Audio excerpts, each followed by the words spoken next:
नमस्कार दर्शकों, एक बार फिर से स्वागत है आपका हमारे इस खास कार्यक्रम में जिसका नाम है हम होंगे कामयाब। हर हफ्ते हम एक नया टॉपिक लेते हैं जो जुड़ा होता है आपके करियर से या फिर किस तरीके से वो आपको मोटिवेट करे उस चीज़ से जुड़ा होता है, साइकोलॉजी से जुड़ा होता है कई बार समाज में जो समस्याएं हैं जो करियर के बीच में, हमारी ग्रोथ के बीच में हमको कामयाब होने से रोकती हैं, उन समस्याओं पे हम लोग डिस्कशन करते हैं। उसी कड़ी में आज जो हमने टॉपिक लिया है वो बहुत ही हटकर टॉपिक लिया। अभी तक के जो हमारी जितनी एपिसोड्स हुए हैं उनमें से आज का जो टॉपिक है थोड़ा हटकर है, इसलिए हम बहुत ही नेचुरल ब्यूटी के बीच में बैठे हुए हैं। यहाँ पे प्राकृतिक सुंदरता है यहाँ पर। और आज का जो हमारा टॉपिक है वो है जनरेशन गैप। जी हाँ, जनरेशन गैप मतलब एक पीढ़ी और दूसरी पीढ़ी के बीच के गैप को जनरेशन गैप कहते हैं।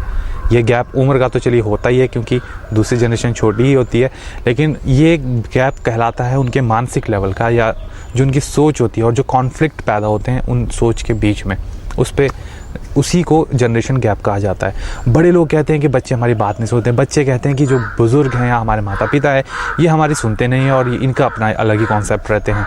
तो उन चीज़ों पे क्या होता है जनरेशन गैप और कैसे हम उसको अपने कामयाब होने से रोकने, अगर वो मतलब कामयाब होने के रास्ते में वो जनरेशन गैप कोई अड़चन ना पैदा करे, इस पर बात करने के लिए हमारे साथ हैं आज रजनीशपुर जी। रजनीशपुर जी, पहले तो मैं आपसे ये पूछूंगा कि व्हाट इज़ जनरेशन गैप, ये होता क्या है actually? Mukesh ji, generation gap जो है, generation gap is the difference between opinions of two different generations. दो पीढ़ियों के बीच में जो उनका मानसिक जो गैप आता है, जो उनमें दूरी बन जाती है मानसिक तौर पर, किसी भी तौर पर, उसे ही जनरेशन गैप कहते हैं। जनरेशन गैप जनरली किस चीज़ को लेकर आता है? देखिए, जनरेशन गैप का क्या है? जनरेशन गैप है जैसे उनकी सोच के बीच में जो डिफरेंसेस आ जाते हैं, जैसे उनका खान पान के बीच में डिफरेंसेस आ जाते हैं। जैसे बच्चे आजकल फास्ट फूड ज़्यादा पसंद करते हैं, पेरेंट्स कुछ ऐसा खाना चाहते हैं जो सेहतमंद हो, तो वो भी एक जनरेशन गैप है। आप कैसा म्यूज़िक सुनते हैं, आप कौन सा काम कैसे करते हैं, क्योंकि दोनों पीढ़ियों का जो काम करने का तरीका है वो बिल्कुल अलग अलग है और इसके बहुत से कारण हैं अगर हम देखें तो। बिल्कुल। और क्या क्या चीज़ें जो जनरेशन गैप में आती हैं, जैसे विचारों के मतभेद भी शायद जनरेशन गैप में आते हैं। बिल्कुल, विचारों का मतभेद सबसे बड़ी बात है। जैसे पेरेंट्स कहते हैं कि आपको मॉर्निंग में 5 बजे उठ के स्टडी करनी पड़ेगी क्योंकि उनका जो टाइम था उस वक्त सुबह का उठना और उस वक्त का पढ़ना माना जाता था एक। बिल्कुल। और आजकल बच्चे कोशिश करते हैं वो ज़्यादा देर रात तक पढ़ें, लेट नाइट स्टडीज करें। देखिए, ये सारी चीज़ें जनरेशन गैप लाती हैं। पेरेंट्स अपने हिसाब से चीज़ें करना चाहते हैं और बच्चे अपने हिसाब से चीज़ें करना चाहते हैं। इसका सबसे बड़ा कारण जो मैं समझता हूँ वो यही है।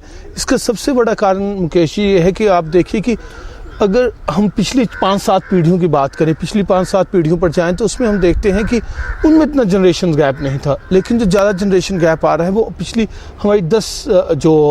10 सालों से जनरेशन गैप ज़्यादा बढ़ता नज़र आ रहा है। उसका सबसे बड़ा कारण है, पिछले 10 सालों से जनरेशन गैप इसलिए ज़्यादा बढ़ रहा है, उसका कारण है कि टेक्नोलॉजी बहुत तेज़ी से बढ़ रही है।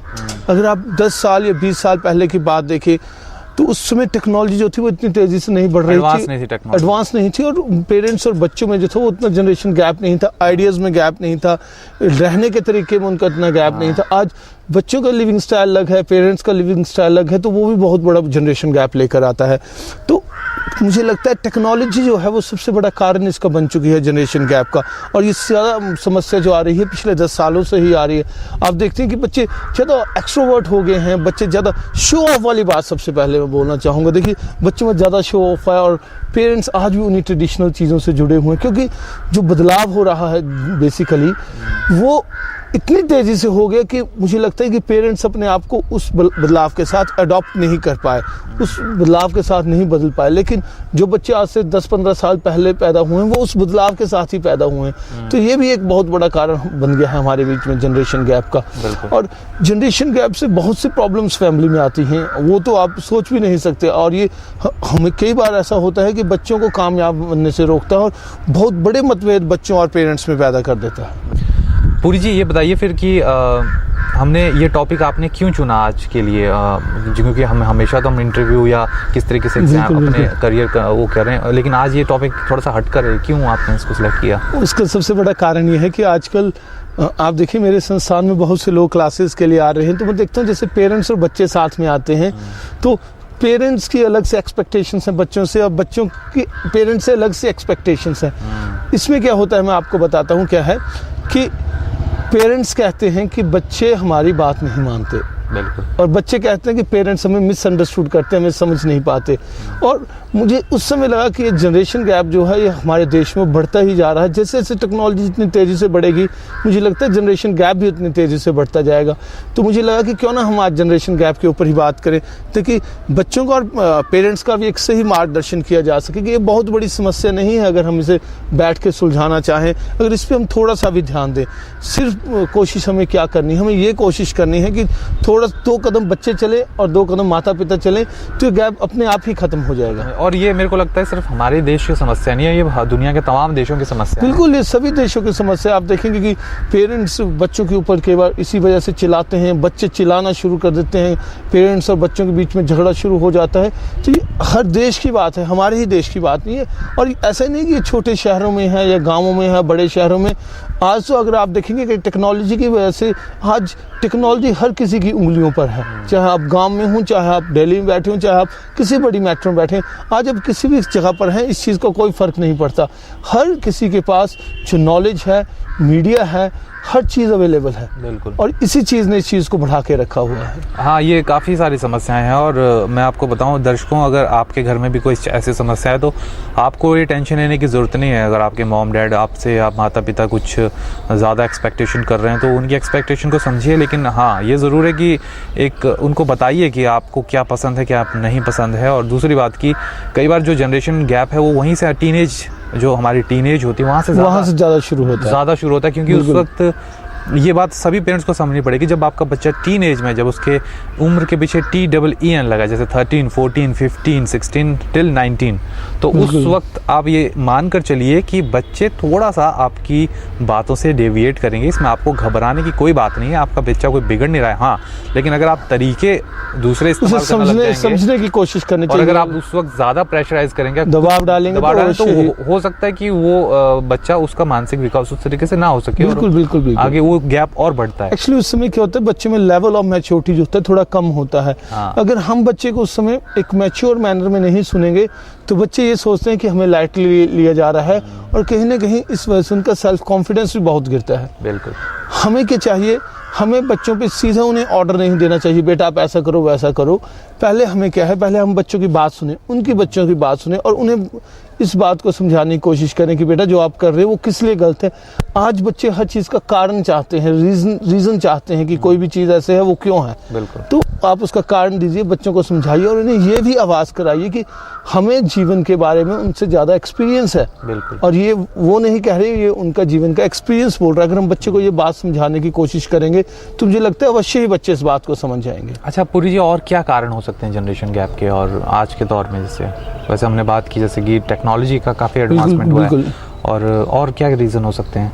दूसरा सबसे साइकोलॉजिकल रीज़न भी हो सकते हैं कि एक साइकोलॉजिकल भी है। दूसरा रीज़न ये भी है मुकेश जी, मैं आपसे शेयर करना चाहूँगा।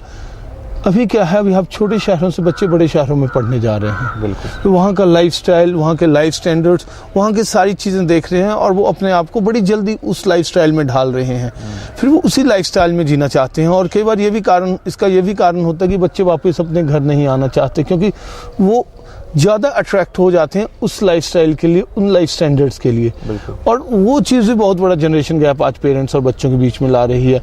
क्योंकि बच्चे, जो चीज़ आप बड़े शहरों में बहुत सी ऐसी चीज़ें हैं, लाइफ स्टाइल्स, मॉल्स, बड़े बड़े मूवी थिएटर्स, ऐसा नहीं यहाँ पे अवेलेबल नहीं है, लेकिन उस लाइफ की उस तरीके की चकाचौंध इन छोटे शहरों में नहीं है। बिल्कुल। तो बच्चे अपने आप को उस चकाचौंध में ढालने की कोशिश करते हैं, और वो सोचते हैं कि वो ज़्यादा एडवांस्ड हो गए हैं।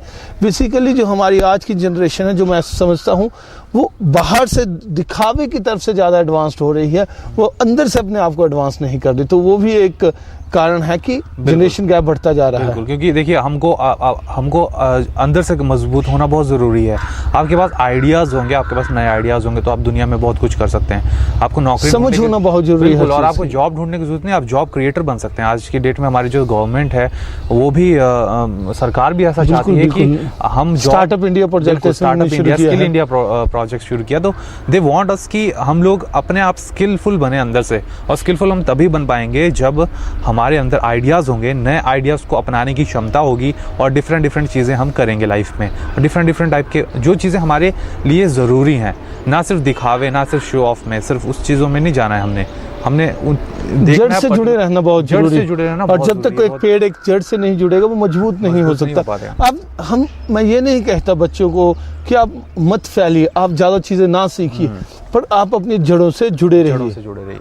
जो आपकी बेसिक चीजें हैं, जो हमारे बेसिक ट्रेडिशन है, उनकी रिस्पेक्ट करना बहुत जरूरी है। बिल्कुल। अगर हम अपनी बेस की ही रिस्पेक्ट नहीं करेंगे, अगर हमारा बेस ही सॉलिड नहीं होगा, तो मुझे लगता है एक पेड़ भी अच्छी तरह से नहीं फल फूल सकता। हाँ, और अगर हम देखेंगे, अगर हम एडवांस कंट्रीज देखें, जापान देखिए सर, जापान हो गया, चाइना हो गया, या फिर आपका जर्मनी हो गया, बिल्कुल, फ्रांस हो गया, यहाँ पे बच्चे जो होते हैं ये अपनी वैल्यू से इतने ज़्यादा इंटैक्ट रहते हैं। बिल्कुल, अपने बिल्कुल। जापान में उनको हर चीज़ पता है अपने कल्चर के बारे में, बिल्कुल। वहीं की लैंग्वेज में, वहाँ के जो सॉफ्टवेयर होते हैं इनफैक्ट वो भी उन्हीं की बिल्कुल, लैंग्वेज में काम बिल्कुल, करते हैं। तो ये सब है सर। इसके प्रभाव क्या होते हैं, मतलब जनरेशन गैप के इफेक्ट्स क्या हो जाते हैं माता पिता पे और बच्चों पे? कितने नेगेटिव प्रभाव पड़ सकते हैं इस चीज़ के? क्योंकि जिसमें सबसे बड़ा प्रभाव जो पेरेंट्स और बच्चों में पड़ता है कि उनके रिश्तों में एक तनाव सा आ जाता है। बच्चे सोचते हैं कि पेरेंट्स उनकी फिक्र नहीं है, पेरेंट्स सोचते हैं कि बच्चे उनकी बात नहीं मानते, बच्चे उनके बिगड़ गए हैं। और जनरेशन गैप का दूसरा जो सबसे बड़ा प्रभाव ये है कि कंपैरिजन पेरेंट्स ना करें अपने बच्चों को दूसरे बच्चों के साथ। जब कंपैरिजन करते हैं, ये भी बहुत बड़ा इफेक्ट रहता है इस चीज़ के ऊपर, उनके रिश्तों के ऊपर। और इससे पहली बात है कि तनाव आ जाता है घर में। आप देखेंगे कि बहस होना शुरू हो जाती है, बच्चे के बार माता पिता को जवाब देना शुरू कर देते हैं, उनके बातें काटना शुरू कर देते हैं। और तो पेरेंट्स को ये भी महसूस होना शुरू हो जाता है कि जो हमारे बच्चे हैं वो हमारी इज्जत नहीं करते। पेरेंट्स को ऐसा नहीं सोचना चाहिए। देखिए, बच्चे आपके हैं, इज्जत आपकी करेंगे ही करेंगे, जो आप इनके लिए इतना कुछ कर रहे हैं। हम अपने बच्चों के लिए ही स्ट्रगल कर रहे हैं, लेकिन उन्हें उस चीज़ को बार बार मत बोलिए। और दूसरी बात यह है कि पेरेंट्स अपने यंग टाइम और उनके टाइम के बीच में कंपैरिजन शुरू कर देते हैं। पेरेंट्स कहते हैं जब हम अपने कॉलेज में थे तब हम ऐसा करते थे, सुबह खेत जाते थे, गोबर फेंक के आते थे, भैंसों के लिए घास काट के लाते थे। वो बात बिल्कुल सही है। और कहते हैं हमारे पास इतनी सुविधाएं नहीं थी पढ़ने के लिए, हमने मिनिमम सुविधाओं में इतना अच्छे रिजल्ट्स दिए, हमने लाइफ में कुछ बन के दिखाया है, स्ट्रगल किया है। तो आप बार बार बच्चों को ऐसे ताने ना मारें, क्योंकि जब पेरेंट्स ने किया था वो घर पे काम करते थे, कुछ भी करते थे। आप ये भी देखिए, उस समय कंपटीशन इतना टफ नहीं था। बिल्कुल। आज कंपटीशन बहुत टफ है। आज अगर बच्चों के पास बहुत से माध्यम है सीखने के, इंटरनेट से बच्चे सीख सकते हैं, कई जगह से सीख सकते हैं। अगर वो ज़्यादा सीख रहे हैं तो उनके बीच में कंपटीशन भी ज़्यादा है। उस समय कंपटीशन नहीं होता था। अगर आप कोई अलग सी चीज़ सीखते हैं तो हो सकता है पूरे शहर में या पूरे मोहल्ले में क्या भी होंगे जो जिसे कोई अलग सी चीज़ आती थी। लेकिन अगर आज आप बच्चे को सोचता है मुझे कोई अलग सा काम आता है, लेकिन आप हैरान रह जाएंगे, बच्चा हैरान रह जाएगा कि जिस काम को वो अलग सा काम कहता है, 25 और 50 और लोग उस काम को करते हैं। बिल्कुल सही बात है। देखिए, ये सबसे बड़ा फैक्ट बढ़िया है। और ये चीज़ पेरेंट्स को समझनी चाहिए। ये चीज़ पेरेंट्स को समझनी चाहिए। आज मैं हैरान हो जाता हूँ देखकर कि हमारे समय में अगर किसी बच्चे के 60% से ऊपर मार्क्स आ जाते थे, कहते जी बच्चा फर्स्ट डिवीजन में पास हुआ, बच्चा बहुत इंटेलिजेंट है। आज आप देखेंगे 90 वालों को नहीं पूछता कोई। यस 80-90 से नीचे तो आप बच्चों को लोग बोलते हैं बच्चा पढ़ता ही नहीं है अगर उससे कम मार्क्स आ जाए। बहुत ही गलत ट्रेंड है ये, बहुत गलत ट्रेंड है, क्योंकि नंबर्स के ऊपर हम किसी की इंटेलिजेंस को नाप रहे हैं, ऐसा कतई नहीं। और जो मैं पिछले कुछ एपिसोड्स में ये बात बोल चुका हूँ कि don't make your children scoring, make them soaring. Sorry, बिल्कुल ऊंची उड़ान भरे हों, उस तरीके का काबिल बनाइए उनको। हमेशा कंपैरिजन मत कीजिए। इस सेक्शन में हमने ये सीखा कि कंपैरिजन मत कीजिए बच्चों का। बच्चों के लिए जो बात है वो ये है कि वो अपने अंदर की शक्ति को पहचाने। और आज के ज़माने में देखिए नॉलेज हमारी टिप्स पर है, हमको इंटरनेट का सहारा है, हमारे पास टेलीविजन चैनल्स इतने कि हम लोग बहुत ज़्यादा। और जो मैं तनाव वाली बात कर रहा था मुकेश जी, इस तनाव से बच्चों की पढ़ाई पे ही प्रभाव पड़ता है। आप देखते हैं जब जनरेशन गैप आता है, बच्चे तनाव में रहते हैं, माता पिता तनाव में रहते हैं, तो उससे उनकी पढ़ाई पे फर्क पड़ता है। वो उतना अच्छा कंसंट्रेट नहीं कर पाते पढ़ाई पे, और यही कारण है कि उनकी परफॉर्मेंस भी कई बार बहुत लो चली जाती है। और इस कारण फिर पेरेंट्स भी अनावश्यक तनाव में आ जाते हैं। बिल्कुल बिल्कुल बिल्कुल। और फिर ये उन्हें लगता है कि उनका बच्चा बिगड़ गया, और ये एक चेन रिएक्शन का काम करता है। बिल्कुल बिल्कुल। फिर वो उनको कुछ बोलेंगे, फिर वो उनको कुछ बोलेंगे, फिर ये रिएक्शन चलता रहेगा। और तो इसलिए जो बात जहाँ है उसे वही खत्म करने की कोशिश करें। और बच्चों में, और आज की डेट में पेरेंट्स का ये भी काम है कि अपने बच्चों में कुछ क्या बोलेंगे, उनको आदर्श डालने का काम भी कीजिए। मैं देख रहा हूँ सर, अभी तो एक बड़े चैनल ने भी उस पर एक स्टिंग ऑपरेशन किया कि बाइक्स और वो दे देते हैं, 17 साल से कम बच्चे हैं और वो ऐसे उड़ा रहे हैं हवा में। आप बाइक नहीं दे रहे, आप बच्चे को मौत का सामान दे रहे हैं। और वो भी आजकल ज़्यादातर युवा मैंने देखे हैं। मैं चाहूँगा कि मैं भी अपने चैनल पर इसमें कुछ करूँ, इस पे जो न्यूज़ सेक्शन है हमारा उनको मैं बोलूँगा कि वो इस चीज़ पे कुछ खबरें बनाए, बिल्कुल। क्योंकि ये हमारे शहरों की बहुत, और वो नंबर प्लेट्स भी कई बाइक्स पे गायब रहती हैं। मतलब हम किस तरीके की सोसाइटी दे रहे हैं। जो नंबर प्लेट्स हैं उसे थोड़ा सा मोड़ देते हैं, कईयों ने नंबर प्लेट मोड़ दी होती है, और कई बाइक्स तो मैंने ऐसी देखी है जिन पे नंबर प्लेट ना आगे होती है ना पीछे होती है, और वो बेखौफ घूम रहे होते हैं पूरे शहर में। तो ये हम बच्चों को क्या सीख दे रहे हैं? क्या ये सीख दे रहे हैं हम कि वो कानून का उनको कोई डर ना हो? कल को हम कैसे सिटीजन पैदा करेंगे अपने देश में? ये बहुत बड़ी सोचने की बात है। और ब्रेक के बाद हम आएंगे, और ब्रेक के बाद और चर्चा करेंगे कि हम किस तरीके से जनरेशन गैप को कम किया जा सकता है। और कुछ सवाल हमको भेजे हैं दर्शकों ने, उन सवालों को भी हम ब्रेक के बाद लेंगे। आप बने रहिए पोलस्टार टीवी के साथ। ब्रेक के बाद एक बार फिर से स्वागत है आपका हमारे इस खास पेशकश में, जिसका नाम है हम होंगे कामयाब। और आज जो हमने टॉपिक लिया है वो है जनरेशन गैप का। जी हाँ, इस तरीके से जनरेशन गैप आ जाता है, माता पिता और बच्चों की सोच में फ़र्क आ जाता है, और उस फ़र्क का काफ़ी सारे नेगेटिव इफ़ेक्ट्स हो जाते हैं उनकी लाइफ पर, और उनको कामयाब होने से भी ये चीज़ें काफ़ी हद तक रोक देती हैं। सर, अभी तक तो हमने क्या जनरेशन गैप होता है, क्या इसके प्रभाव होते हैं, इन पे चर्चा की। तो मेरा आपसे प्रश्न है कि इसको न्यूट्रलाइज करने का या इसको कम करने का माता पिता और बच्चे क्या करें कि जनरेशन गैप उनके बीच में, चलो जनरेशन गैप तो है, वो तो रहेगा, लेकिन उस सोच के कारण कॉन्फ्लिक्ट ना पैदा हो, बिल्कुल, और स्मूथली सारा चीज़ें चलें, वो उसको क्या, उस पर क्या कर सकते हैं पेरेंट्स भी और बच्चे भी? उसमें यह है कि पहले आप बच्चों को ये जरूर समझाएं मुकेश जी कि उनके लिमिट्स क्या हैं। उनको आप आज़ादी दीजिए, लेकिन आप उनको बिल्कुल खुली आज़ादी मत दीजिए। उनको बताइए कि उनकी लिमिट्स क्या हैं। बेटा, ये आपकी लिमिट्स हैं, इन लिमिट्स के बीच में आप जो भी करना चाहते हैं हम उस चीज़ को एक्सेप्ट करते हैं, क्योंकि हर चीज़ की एक लिमिट होती है। कई बार बच्चे ड्रेसेस के लिए कुछ ऐसे ड्रेसेस, मैं ये नहीं कहता कि कोई भी ड्रेस अच्छी या बुरी होती है, लेकिन मैं ड्रेस की ये बात करूँगा कि एक माहौल की बात होती है, आप कौन से माहौल में हैं, कौन सी जगह पर है। बिल्कुल।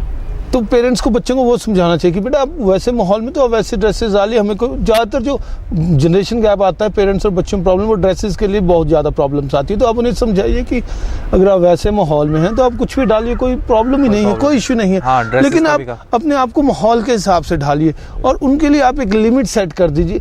ऐसा नहीं कि आप उनको बिल्कुल खुली आज़ादी दीजिए। आज़ादी दीजिए, लेकिन एक दायरे में आज़ादी दीजिए। किस दायरे के अंदर आप आज़ाद हैं, आपकी लिमिट्स ये हैं, इन लिमिट्स के अंदर आप कुछ भी कर सकते हैं। तो मुझे लगता है वो सबसे आवश्यक चीज़ है, पहले बच्चों को समझाना। दूसरी बात, कोई भी समस्या आती है उन्हें डांट कर भी आप ऐसा ना बोलिए कि बेटा आपने ऐसा नहीं ऐसा करना है। उन्हें कारण बताइए कि अगर बेटा आपने ऐसा नहीं करना है तो क्यों करना है। जब बच्चे वो चीज़ समझेंगे तो उनको लगेगा कि उनकी बातों की भी महत्वता है घर में, उनको भी इम्पोर्टेंस देते हैं पेरेंट्स।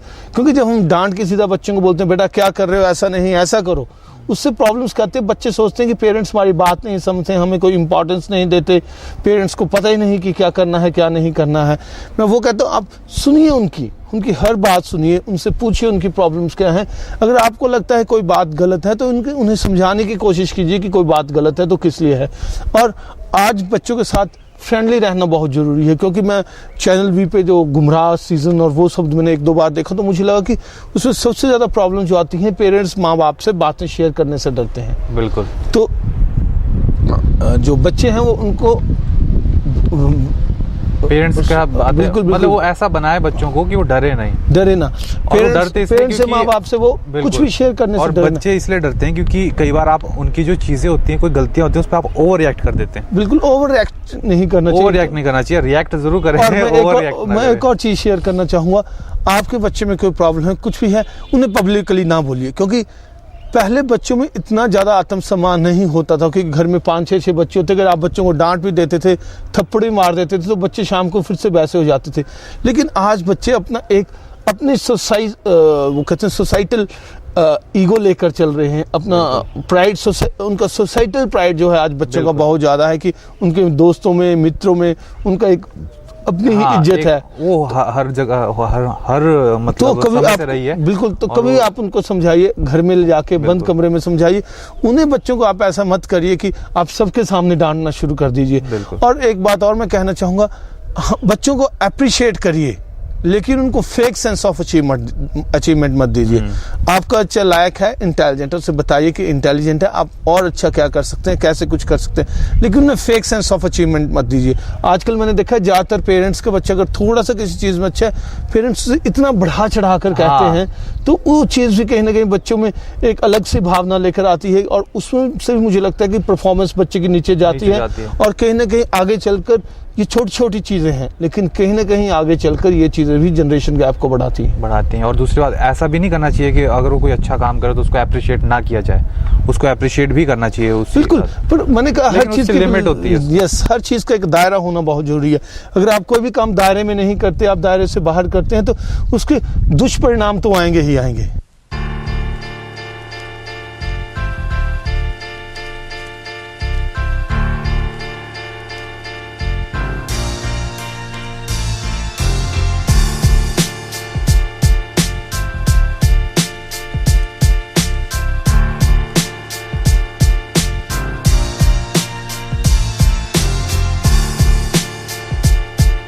चलिए, तो ये हमने आज डिस्कस किया जनरेशन गैप के ऊपर। और हम बता दें दर्शकों कि हमारा जो शो है टीवी के ऊपर तो काफ़ी लोग देख ही रहे हैं इसको, लेकिन ये यूट्यूब के ऊपर अपलोड किया जाता है। और अगर आप कोई एपिसोड फिर से देखना चाहें या अपने चाहने वालों को बताएं, तो आप यूट्यूब पर रजनीश पुरी टाइप करके आप पूरे के पूरे जो एपिसोड्स हमारे शुरू से लेकर अब तक के वो सारे देख सकते हैं। और ये एपिसोड ना सिर्फ भारत में, जबकि विदेशों में भी जो कुछ लोग बसे हमारे जो भारतीय हैं वो देखते हैं, और बहुत उनके सवाल भी आ रहे हैं ईमेल के थ्रू हमको।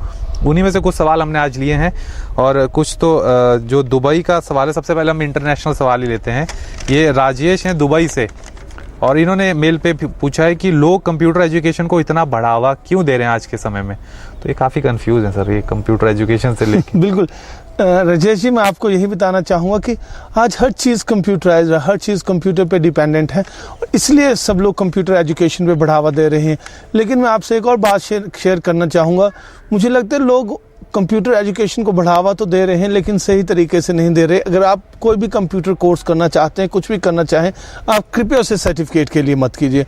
आपकी ज़रूरत क्या है, आप क्या चाहते हैं, आप सीखने की कोशिश करें। मैं कई समय से ये देखता आ रहा हूँ कि बच्चे कंप्यूटर कोर्सेज तो कर रहे हैं। मेरे पास बहुत से स्टूडेंट्स ऐसे आते हैं जिन्होंने कंप्यूटर कोर्सेज किए हैं, लेकिन अगर आप उनको ऑफिस के ही बेसिक्स के लिए कहें, जैसे आप उनको पावर पॉइंट पे काम करने के लिए कहें, आप उनको एक्सेल पे काम करने के लिए कहें, तो वो उसमें काम करने के लिए नाकाम हो जाते हैं। कंप्यूटर एजुकेशन को बढ़ावा बहुत सही बात है, मिल रहा है, लेकिन मैं ये चाहूँगा कि बच्चे उसको सीखने की कोशिश करें, सर्टिफिकेट के लिए ना कोर्सेज करें। और बढ़ावा तो देना ही पड़ेगा। देखिए, आज हर चीज़ कंप्यूटराइज्ड हो रही है। आप कोई भी चीज़ देखिए, आप आजकल बसेस में टिकट से कंप्यूटराइज निकल रहे हैं। आप कुछ भी चीज़ जो है वो आप इंटरनेट से ऑर्डर कर सकते हैं, हर चीज़ करते हैं। यही कारण है कि हर चीज़ सॉफ्टवेयर पे डिपेंडेंट हो गई है। अच्छा सर, एक दूसरा प्रश्न हम ले रहे हैं, वो गौरव ने भेजा है जाहू से, और ये बोलते हैं कि पहले लोग बीटेक करते हैं, फिर वो एमबीए करते हैं, और फिर बैंकिंग में चले जाते हैं। क्या ये सही है या गलत है ये बात?